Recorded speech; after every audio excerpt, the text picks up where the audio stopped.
Well, now, cigarette smokers trying to give up their habit in the East Midlands say they're alarmed at moves to ban smoking nicotine substitutes like e-cigarettes in public places. At the moment, the proposal's only for Wales, but it's an idea that's gaining ground. It highlights the sensitive subject of tobacco policy, with smoking causing thousands of early deaths and illnesses, but also generating huge revenues for the government. Here's Chris Doidge. In Bulwell in Nottingham, it's estimated as much as half of the population smokes. I've been smoking since I was 14, for God's sake, the only thing that keeps me calm. Local authorities are trying to do something about it. Today we've got the mobile unit, which is a unit that we take right into the heart of the community. As you can see, we're on the high street here in Bulwell, so we can make it as accessible a service as possible. Smokers trying to kick the habit are offered nicotine patches and gum, but not the latest rapidly growing innovation, electronic cigarettes. We're waiting for the electronic cigarette to become regulated.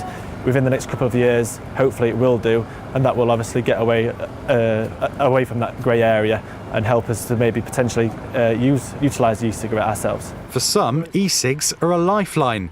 For others, they don't quite do it for them. Thinking about them electronic cigarettes, but not sure health-wise. Don't smoke much anyways. I wouldn't go back to cigarettes. I find these a lot cheaper to start off with, and it's just beneficial for my health. I have tried, but I still like a cigarette. The rise of e-cigarettes is posing some questions to consumers of tobacco, but it's also asking some fairly searching questions of regulators, both in Westminster and Brussels. In Ripley in Derbyshire, one of the hundreds of e-cigarette shops that's appeared in the region, with a mind-boggling array of flavours on offer. Blueberry. Polar bear. Bear. The store manager acknowledges consumers don't feel they have all the facts about what's known as vaping. I think there is some doubts out there, definitely, whether that's to do with imported liquid from China, not being tested in the UK. They're not sure whether you should be able to passive smoke them, whether it's safe or not, but it is. The regulation of e-cigarettes is tightening. First, a ban on selling to under 18s. Next, perhaps, a law stopping their use in some public places. The government is also looking at declaring them a pharmaceutical product. We've had a lot of customers that are worried about the fact that if it goes to a pharmaceutical way of purchasing, what are they going to do? How are they going to get these products that they need? And not good for you either, presumably?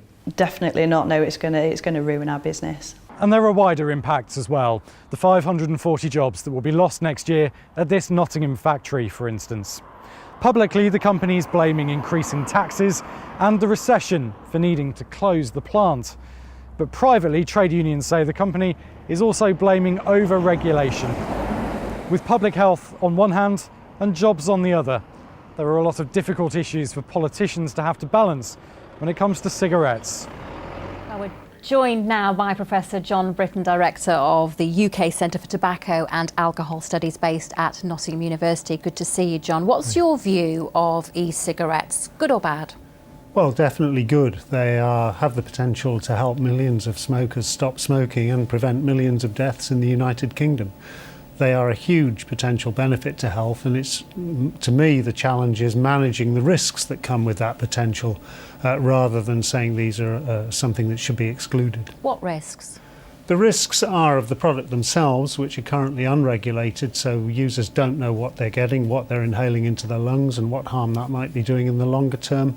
And the risks that commercial pressures will drive towards pushing these products out into non-smokers, and particularly the biggest market of non-smokers for the future, which are today's young people. Don't they just prolong the process, draw it out, the process of giving up? Not necessarily. Smokers smoke for nicotine but are killed by the smoke. So if a smoker switches to a nicotine product that doesn't deliver smoke and carries on using that for the rest of his or her life, they'll come to no harm from that to speak of. What matters is stopping smoking, not stopping using nicotine. OK, well, Gloria, you use e-cigarettes. Was that in the first instance to help you give up smoking real cigarettes? Gosh, I smoked for so long, real cigarettes. Yeah. And I was thinking, I'm going to have to give up, but if I'm honest, I didn't know how I was going to do it.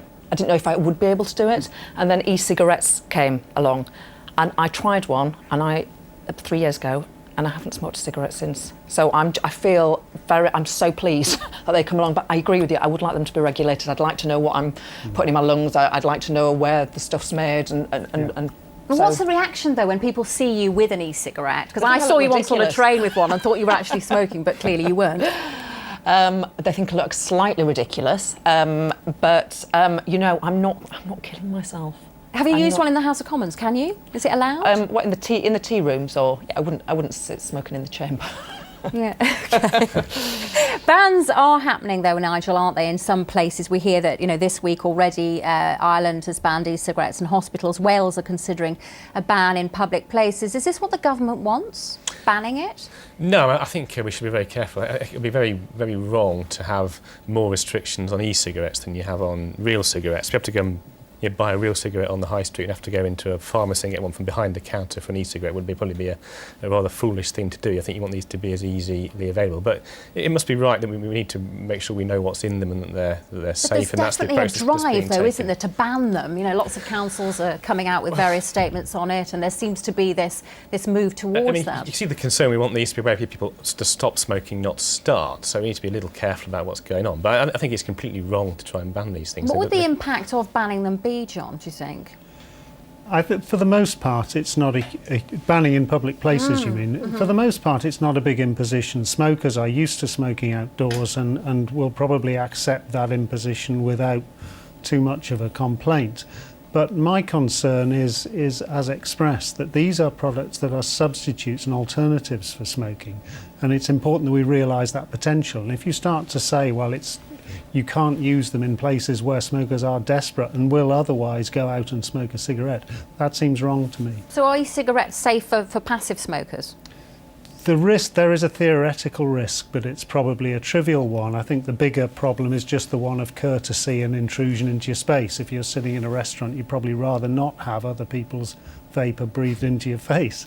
But that aside, the health hazard is probably trivial. Of course, we can't get away from the fact that the cigarettes do bring in a lot of revenue for the government. But if you then drive this problem underground, it makes it easier for illicit tobacco to flourish.